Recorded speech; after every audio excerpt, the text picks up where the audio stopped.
Bismillahirrahmanirrahim. Assalamualaikum warahmatullahi wabarakatuh. Selamat pagi anak-anak sekalian. Good morning. How are you today? Bapak berharap pagi ini anak-anak semuanya dalam kondisi sehat walafiat. Baik, kali ini Bapak ingin menjelaskan tentang satu materi ya, bab 5 yang bertema berhias diri dengan akhlak terpuji ya, dengan subtema yaitu teguh pendirian, dermawan, dan tawakal. Jadi ada 3 subtema yang ingin Bapak bahas ya kali ini. Memahami makna ya, mempelajari arti dan contoh tentang akhlak terpuji dengan meneladani sifat ya. Jadi meneladani sifat sehingga kita bisa menerapkan apa itu teguh pendirian dan bagaimana yang dimaksud dengan dermawan serta apa itu tawakal. Materi ini disusun oleh Bapak ya, Bambang Suswadi.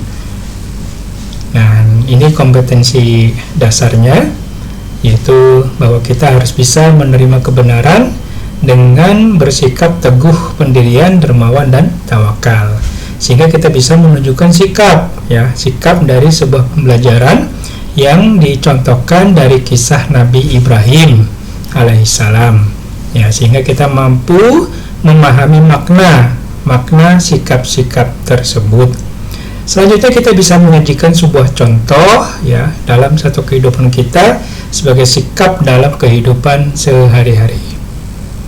Kita lanjut ya. Nah, ini Bapak ingin sedikit kisahkan tentang bagaimana seorang Nabi Ibrahim alaihissalam memiliki sebuah keteguhan yang sangat luar biasa ya, manakala beliau Nabi Ibrahim alaihissalam ini diuji dengan cobaan berat ya, dibakar hidup-hidup oleh Raja Namrud ya waktu itu.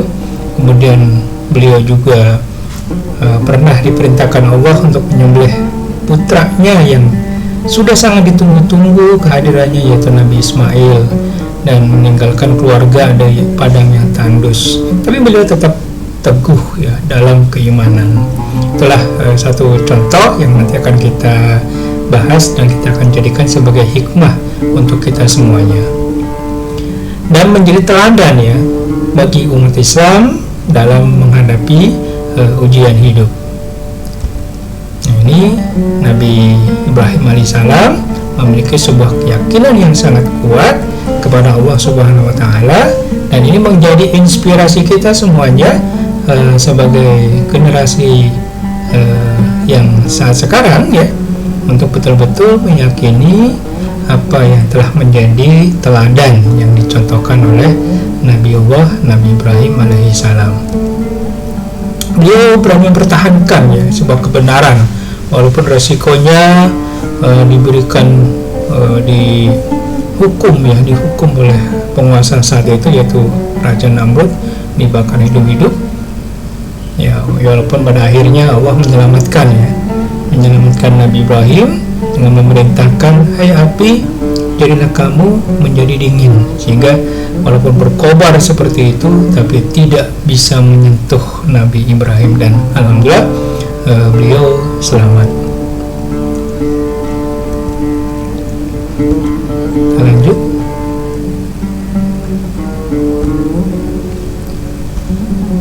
Mari kita teguh pendirian. Jadi ini adalah subtema yang menjadi bahasan di pelajaran 5 ini ya.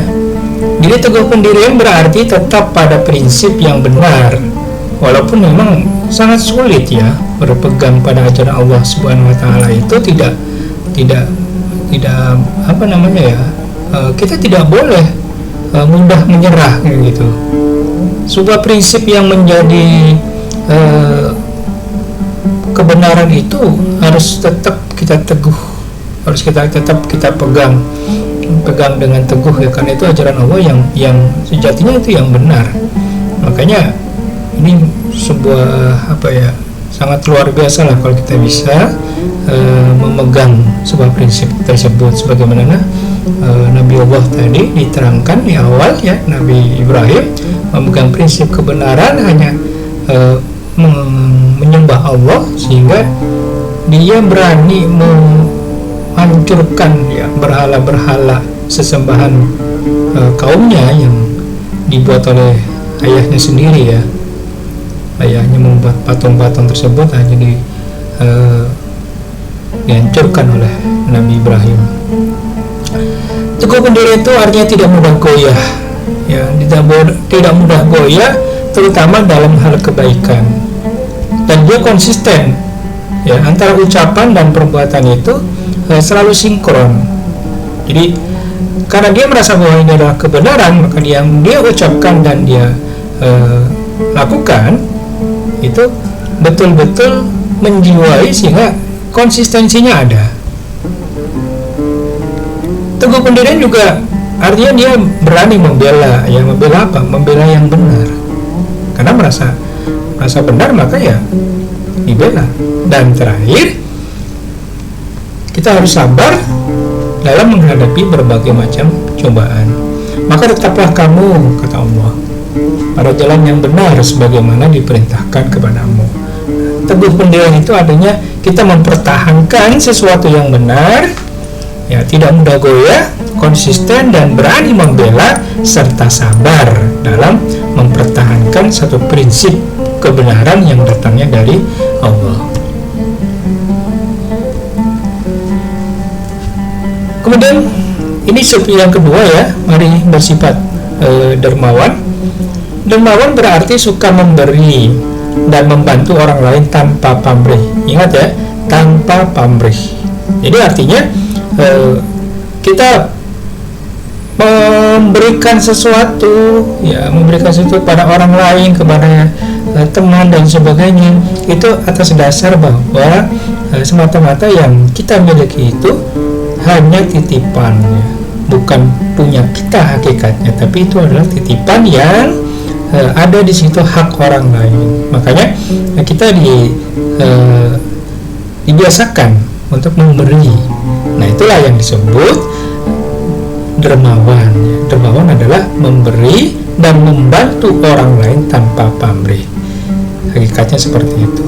Bagaimana caranya, Pak? Caranya salah satunya adalah dengan kita menyumbang kepada yang dibutuhkan. Menyumbang apa? Apa saja.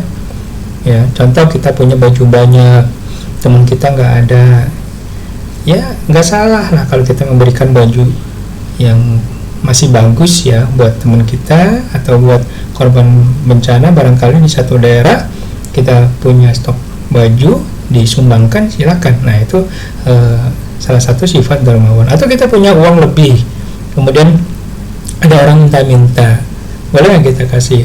Itulah yang menunjukkan bahwa sifat dermawan itu kita memberikan dan hati kita ini ikhlas dan tidak ada tendensi apa-apa, tidak ada kepentingan apa-apa. Kemudian kita memberi makanan ya kepada fakir miskin, ini udah jelas ya, seperti ada kegiatan, contoh kegiatan Jumat Berkah, kita memberikan makanan ke orang lain dan sebagainya. Itu adalah salah satu sifat bahwa kita ini insya Allah kategori dalam bersifat dermawan. Kemudian berbagi ilmu dan tenaga ya, seperti kita belajar kelompok, masih tahu, kita sudah tahu dan kita tidak pelit ilmu, maka itu juga termasuk dalam kategori dermawan, dan kita tidak pelit terhadap sesama. Jadi contoh ada teman kamu yang kebetulan nggak punya uang, pengen jajan ya kalau kita berlebih silakan, atau kalau misalnya kita mau berbagi, pas-pasan berbagi berdua ya nggak apa-apa, itu bagus. Itu adalah salah satu sifat bahwa kita ini menjadi orang yang dermawan. Oke, kita lanjut. Hikmah dan balik dermawan ya. Perumpamaan orang yang menafkahkan hartanya di jalan Allah itu seperti sebutir biji yang menumbuhkan 7 tangkai. Pada tiap tangkai terdapat 100 biji. Itu di dalam Quran surat Al-Baqarah ya, ayat 261 udah jelas diterangkan bahwa kita memberikan itu bukan berarti harta kita ini akan habis, tidak. Nah, semata-mata kita memberikan nafkah harta kita di jalan Allah ya, Itu Allah sudah berjanji di dalam Al-Quran itu, dan diumpamakan bahwa memberikan harta kita, menafkahkan harta kita supaya kita masuk ke dalam kategori orang-orang yang dermawan, orang-orang yang ikhlas, maka Allah akan berikan ganjaran ya, seperti sebuah biji ya, satu biji yang menumbuhkan 7 tangkai.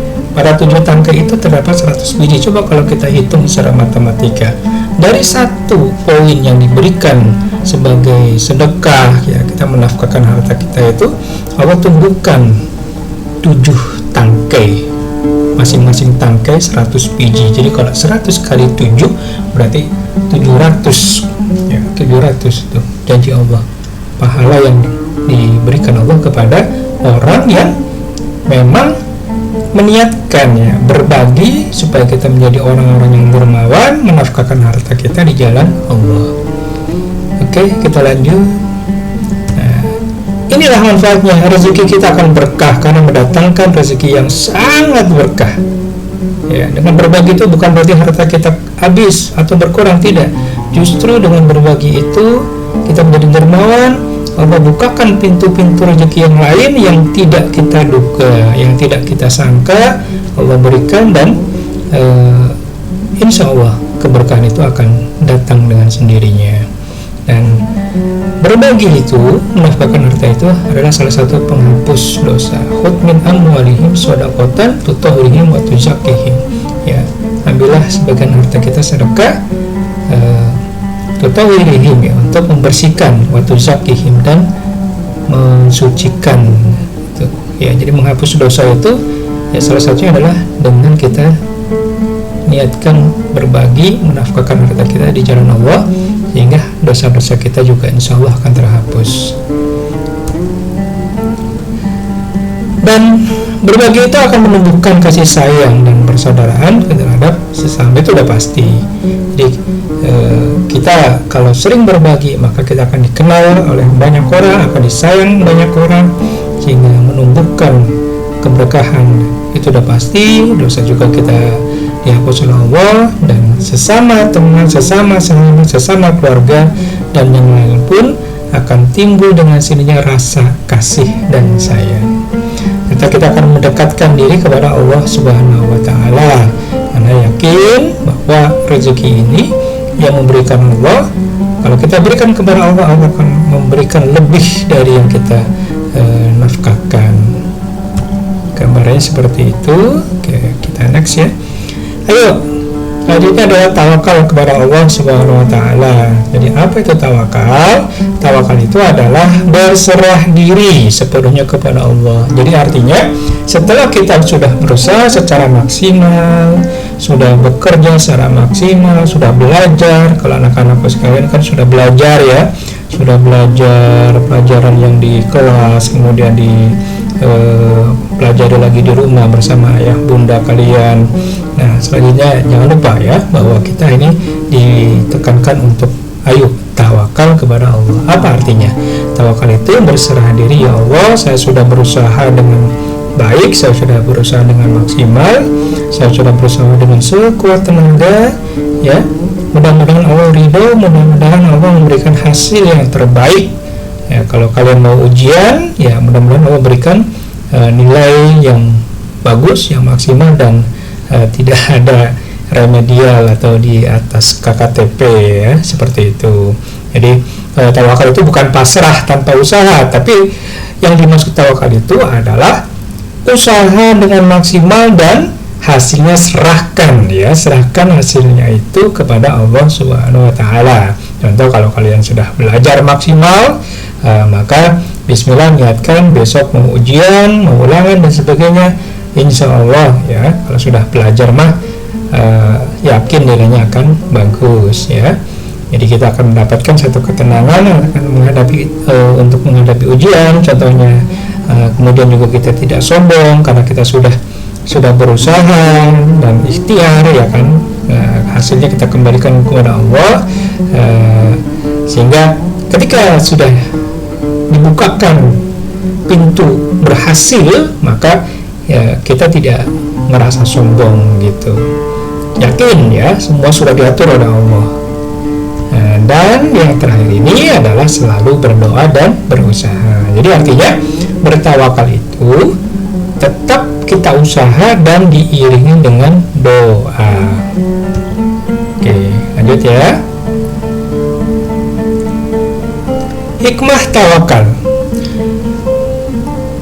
Dalam surat At-Talaq ya, At-Talaq surat 65 ayat 3 dikatakan bahwa dan barang siapa ya yang bertawakal kepada Allah, niscaya Allah akan mencukupkan keperluannya.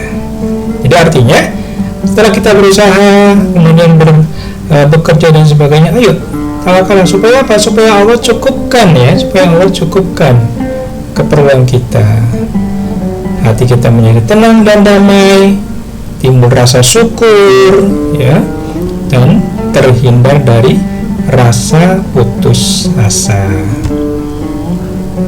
Oke, next ya. Nilai akhlak yang diajarkan ya dari tawakal adalah percaya penuh pada kehendak Allah Subhanahu wa taala. Bagaimana dengan dermawan? Apa nilai akhlak yang diajarkan? Itu yang ringan tangan ya, ringan tangan dan suka berbagi. Jadi dermawan itu tangan kita apa ya? Ingin selalu berbagi apa aja, berbagi ilmu, berbagi harta, berbagi materi, berbagi. Yang inti poinnya adalah berbagi agar orang lain juga merasakan ya satu hal yang baik, yang positif terhadap kita, mendapatkan manfaat dari apa yang kita berikan gitu ya. Oke. Sedangkan nilai akhlak dari teguh pendirian itu adalah menjaga keyakinan dan kejujuran. 3 sifat ini menjadikan hidup kita ini tenang ya. Tenang, disukai oleh manusia, dan yang paling indah itu adalah Allah ridho ya. Allah ridho terhadap apa yang kita usahakan. Oke, next ya.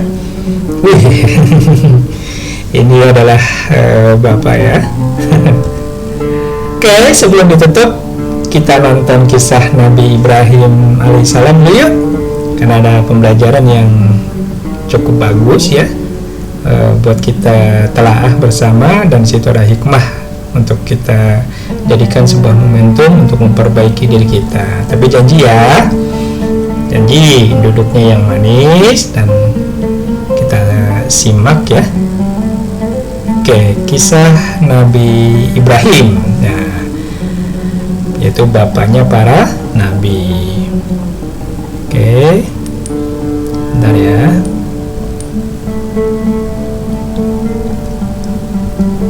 Ayo kita kisah Nabi simak Ibrahim ya. alaihissalam, bapak para nabi. Dukung Muslim Cilik dengan menekan tombol subscribe. Jangan lupa bunyikan tanda lonceng untuk notifikasi. Selamat menonton kisah Nabi Ibrahim alaihissalam, bapak para nabi. Dahulu kala, di negeri Babilonia, hiduplah seorang anak kecil bernama Ibrahim. Ia tumbuh menjadi anak yang cerdas, penyayang, dan selalu ingin tahu tentang kebenaran. Sejak kecil, Ibrahim sering melihat ayahnya membuat patung dari batu dan kayu. Orang-orang di kotanya pun menyembah patung-patung itu sebagai Tuhan. Ibrahim bertanya, "Ayah, mengapa orang-orang menyembah patung? Ibrahim bertanya, patung itu tidak bisa bicara atau menolong?" Ayah Ibrahim menjawab, "Ibrahim, ini adalah Tuhan-Tuhan kami. Jangan banyak bertanya." Tapi hati kecil Ibrahim menolak.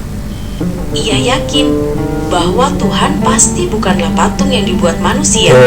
Ya, Nabi Ibrahim punya keyakinan bahwa patung itu bukan Tuhan. Yang sebenarnya. Akhirnya Nabi Ibrahim mencari Tuhan. Menatap langit, ia melihat bintang-bintang berkilau. "Mungkinkah bintang ini Tuhanku?" tanya Ibrahim. Namun ketika pagi tiba, bintang-bintang itu hilang. Tidak mungkin Tidak Tuhan mungkin. menghilang. Masa Tuhan menghilang? Kata Ibrahim. Gitu.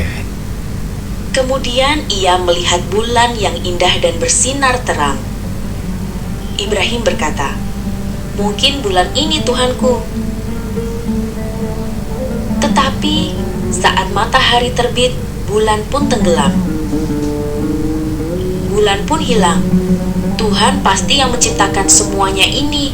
Tuhan itu hanya satu, yaitu Allah yang Maha Kuasa.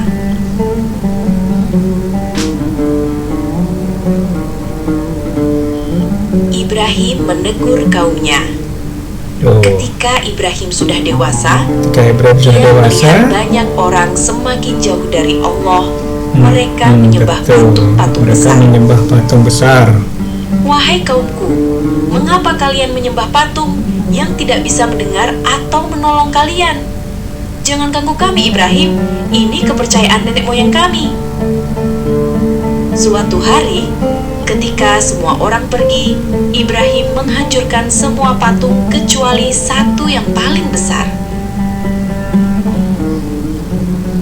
Ketika mereka kembali, mereka terkejut melihat patung-patung itu hancur. Oh, Siapa yang dihancurkan. berani melakukan ini? Dihancurkan oleh Tanya siapa? pemimpin kepada ramai orang. Kampaknya ditaruh di patung yang "Pasti besar sama Ibrahim.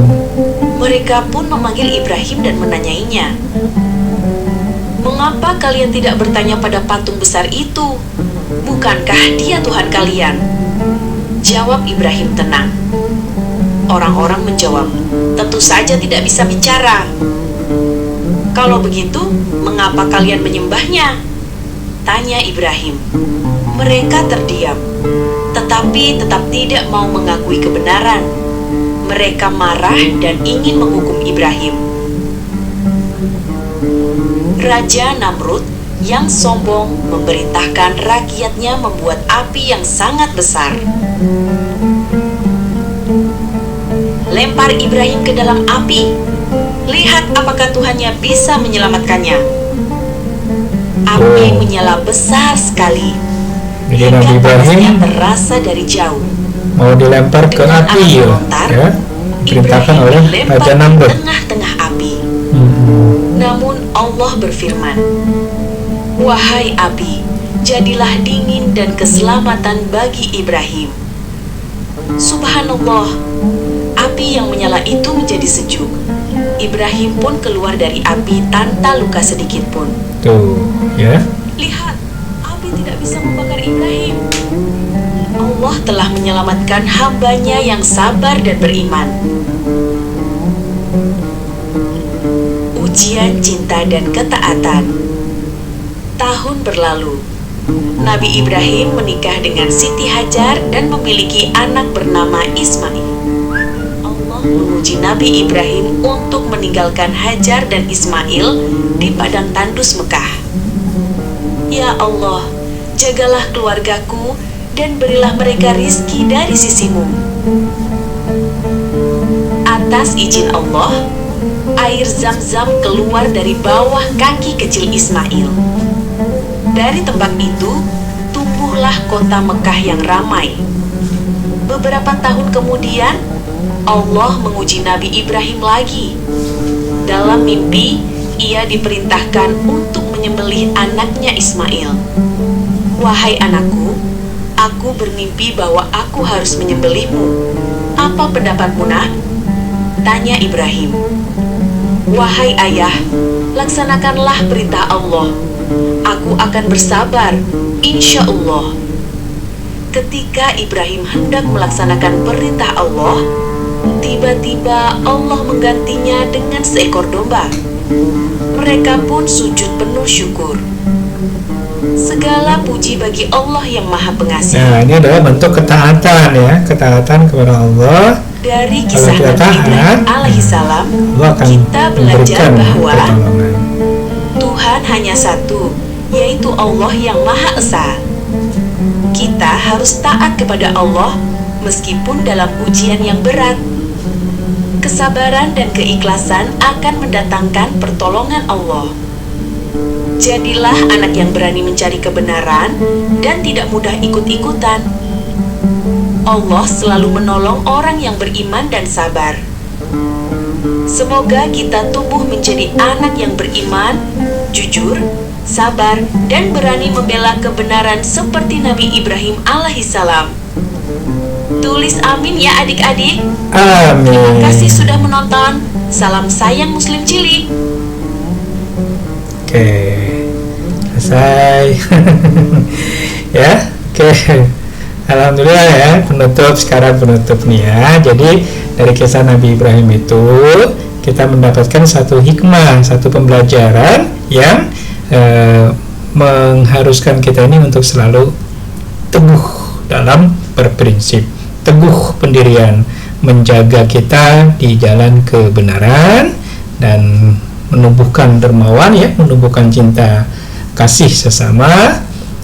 Selanjutnya kita ini bertawakal ya, menenangkan hati dalam setiap keadaan, menyerahkan semua hasil kita ini kepada Allah Subhanahu wa taala.